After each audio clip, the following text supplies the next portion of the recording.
Welcome to the podcast series, Small Business Survival Conversations. Through our weekly conversations, we hope to provide you with strategies and insights, knowledge and expertise to enlighten you as you work to build and grow your business. Here are your hosts, Anna Steinfest and Dr. Michael Troyer. Hello, everyone, and welcome to Small Business Survival Conversations. I'm Michael Troyer, and I'm here with my colleague, Anna Steinfest. Hello, Anna. Hello, everyone. We are blessed this morning to have a colleague of ours and someone with a lot of experience that we can draw on for you small business owners. His name is Lennie Shefchik, and he was the owner of PTI Transport. That stands for Paper Transport Incorporated.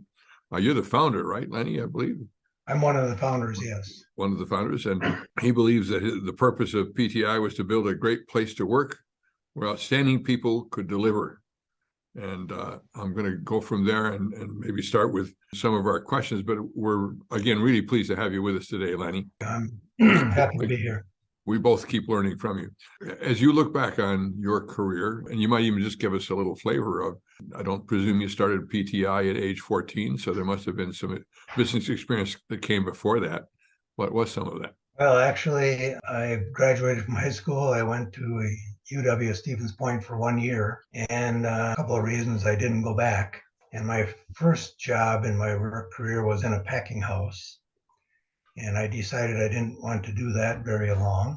My second job was in a cheese factory, and I had the same result there.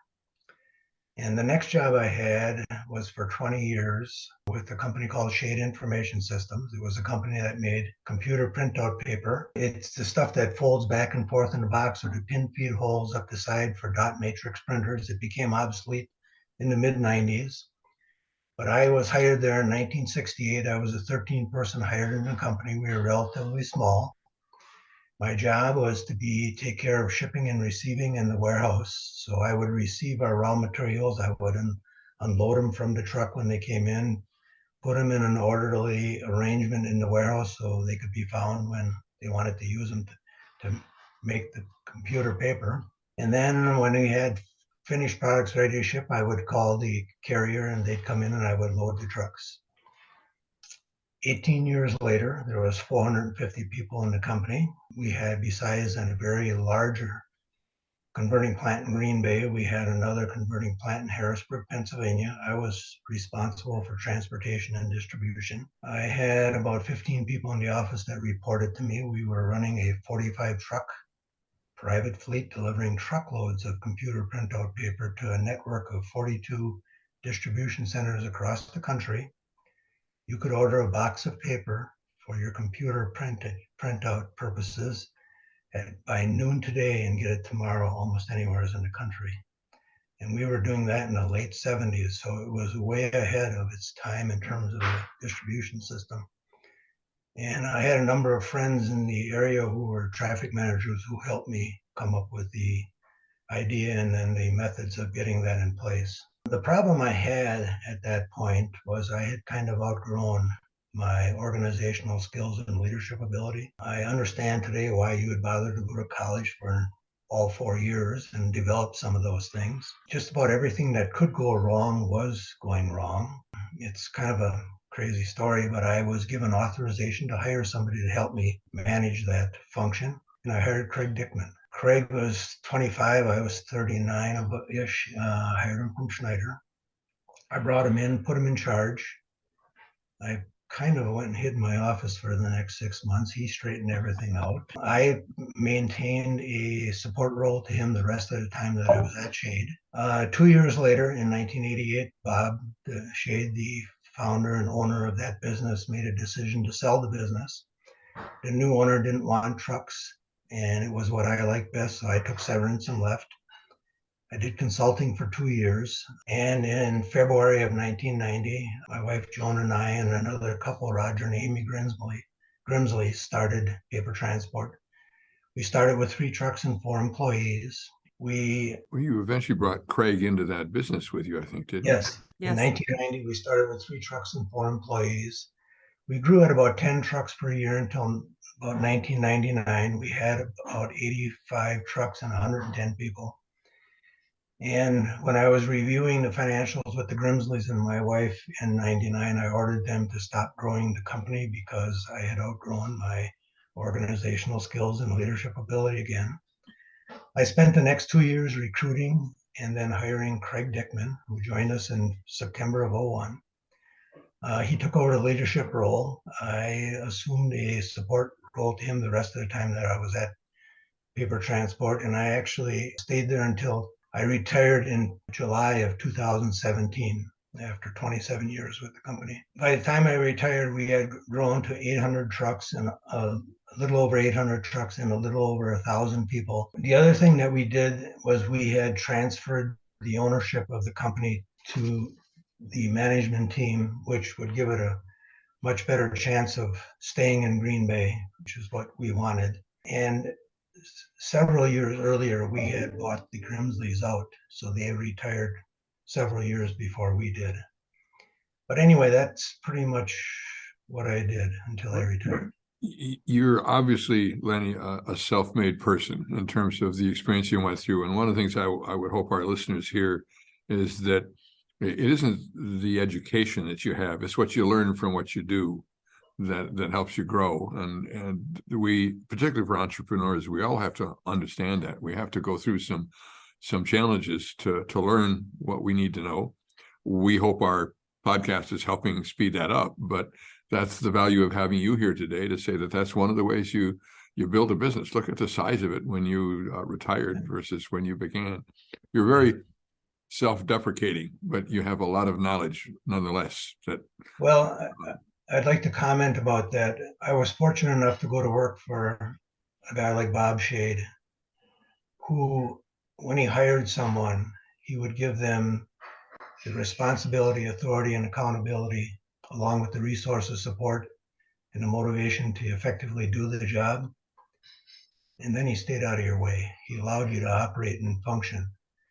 And that was very big for me. And we tried very hard. And I think we were very successful in doing that also at Paper Transport.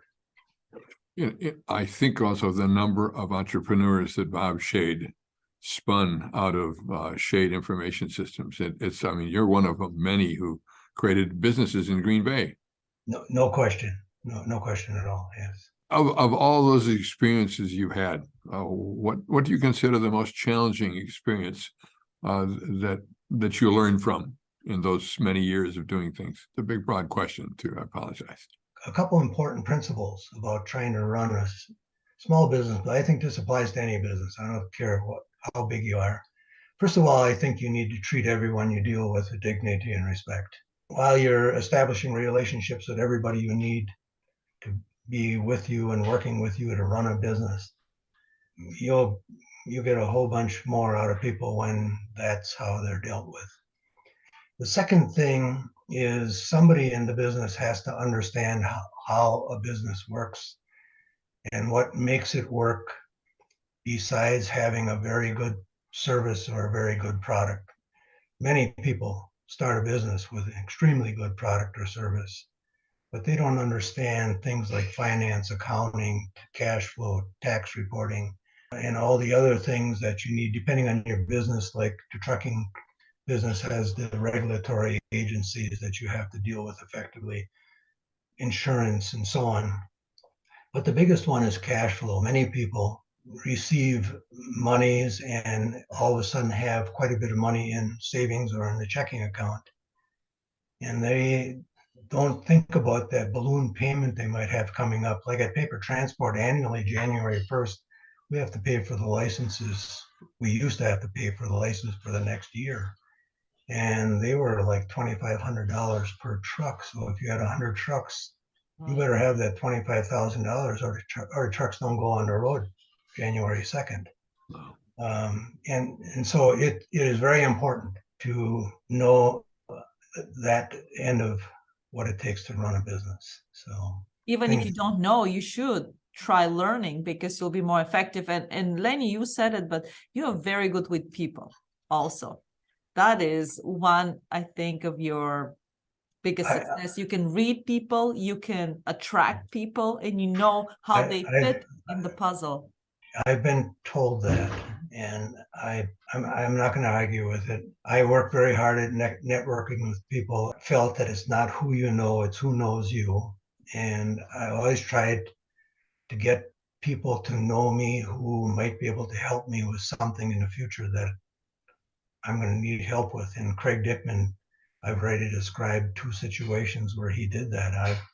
I feel like he saved my career twice. So those are the 2 principles that I came up with. And they're good ones. I believe strongly in building those relationships. You talk about treating everyone with respect. And I think the Great Resignation has been part because companies haven't been doing that the way you speak to it. You have to be able to recruit, hire, and then maintain talented people. If you can't do that, you're not going anywhere because it's all about people. And then the thing about it is, I would repeat what I said when you hire someone, the way I was treated at Shade and what we try to do at Paper Transport, you provide them with the responsibility, authority, and accountability, along with the resources, support, and motivation it takes to do this good job, and then get out of their way so they can make great things happen for your company. The second thing that I think is a significant challenge today is keeping up with technology. And that really doesn't need an explanation. I think every industry, just about anybody who is doing anything, has where the technology is today compared to even last year is significant. And it is very difficult to keep up with that, and in some cases very costly. So, but I think that second one too, it really rings a bell with me. If it wasn't for Anna beside me, I can't imagine 10 years ago that I'd be here doing podcasts and sharing what I know. And it's Anna who's led me and pushed me and cajoled me. I'm very happy to be involved with it also. It's a lot of fun for me to be part of it, and I really enjoy I'm getting to enjoy this more. This was not something I would have done 10 years ago, I can tell you. We really appreciate your feedback and your thoughts, especially I know that you have been very involved with the alumni group, Lennie, helping them, and some other roundtable problem-solving roundtables. And you have brought a lot of thoughts and a lot of different angle how the small businesses should be thinking about the future. And especially right now, we know that we're going in this uncertain time ahead. And a lot of the businesses, are scared what's going to happen and how I am going to handle that. Are there ways to prepare for all these uncertainties we're looking at right now as small business owners, whether it's economic or political or health? We've been through the pandemic. Any thoughts on how we best prepare for those unknowns? I can address, from my experience with Paper Transport, one of the things we tried to do is to do something as good or better than what other people were able to do. Our goal from day one always was to deliver 99% on time or better. It's impossible to deliver 100% on time because there's so many things that can go wrong. So you have some uniqueness. The other thing is, don't try to be all things to all people. Try to find a niche that you're really good at and that your people that you are able to recruit and hire and maintain are very good at. The other thing we did was we tried to make ourselves as recession-proof as we can. And we've always strived to haul consumer products. Those are products that every one of us have in our homes every day. Tissue, toweling, toilet paper, cleaning products. Products made by Procter & Gamble, Georgia Pacific, Unilever. And every one of us buy those products on a regular basis, regardless of what's going on in the economy. And that has really helped us because other carriers who are hauling toys and the other things that we don't need when you don't have the money, they really suffer. The other thing we did was we tried to get a significant part of our business in long-term contract with the customer exclusive use of the truck. They buy all the miles. So when they need less transportation, they'll shut other people off before they do us because we have a contract that they use it or lose it. So there just are some of the things that we did. So you have to find some uniqueness about yourself, try to find recession-proof things or ways of doing business. Those are kind of things I think about first. Do you find at this point that you miss being in the roles you've been in business, or are you enjoying your role now as a mentor? Actually, I was in withdrawal for the first 6 months after I retired, but fortunately, I had a couple of things that I had that helped me through that time, and now I'm pretty happy with the way things are. I guess I'm past my drive to trying to affect what it's doing, because the people who are there are just doing such an unbelievable job. I guess at this point, I'd like to talk about the satisfying achievements. And obviously the first one was we were able to build a very substantial company that had consistent, significant growth. And the importance of that is, if you have good, talented people, if you don't continually grow and provide them with more opportunity to grow their careers, they will leave and go someplace else where they can find that. The other thing is, we built that company with quality characteristics and quality service that has had us be recognized as Carrier of the Year by our customers more than a dozen times. Wow, that's amazing. And in our 23rd year in business, in 2013, the Greater Green Bay Chamber of Commerce awarded us the Excellence in Business Award. And that's an annual thing that I don't know if they do that anymore. So it's pretty easy to, cite that. The other thing that I feel really good about is, all along what we've talked about here, I've been able to maintain a personal life. I'm in my 56th year of coaching high school wrestling, and I've been able to do it at a level that in 2013, they saw fit to induct me into the National Wrestling Hall of Fame in Stillwater, Oklahoma. Wow. And they gave me the Outstanding American Award, which, of the 110 people from Wisconsin who are in the National Wrestling Hall of Fame, there's only 3 of us who had that award. And I was given that because of my involvement in wrestling. And I've always been an assistant coach, and I would have never gotten into the Hall of Fame just because of that. But I also had a highly successful business career while I was consistently contributing to wrestling. And the other thing that I would be remiss if I didn't mention, that I'm extremely proud of, is that this spring, Joan and I will celebrate our 56th wedding anniversary. And I was able to keep that all going well. Congratulations. Yes. Crazy stuff was going on in my career. Yeah, because sometimes when the business owners, when we get in so much involved and so much looking at our businesses, we forget all these peripheral additional things. I mean, marriage, hey, it takes a lot of time and a lot of effort also. No question. Giving back to the community, what you're doing with the wrestling, Lennie, that is extremely, extremely important also, to be like 360 person. Did you in fact find that commitment to wrestling and to coaching young people really balanced off what you were doing during the day at PTI? Actually, I felt that I was more effective during wrestling season because I was more focused. I'm a typical man, so I have a tendency, when I relax, I don't notice anything. So you kind of have to run me over with the Mack truck when you want to get something across to me. So no, I've got a whole story about the effects of wrestling on my life, and it's made a tremendous difference. Well, I think the points you've given us that you've shared with our listeners are very valuable points. I do appreciate your giving thought to what you wanted to share. You're another successful entrepreneur and business owner that we have the joy of interviewing and bringing on the air. I don't know if you realize that we thought this morning, I think we said 12 countries. We're probably far more countries in the world. If you weren't before, you become international.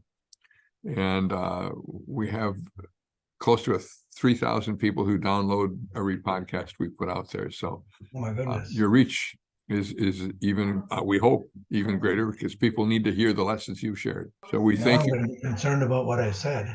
It was all good. I can tell you that.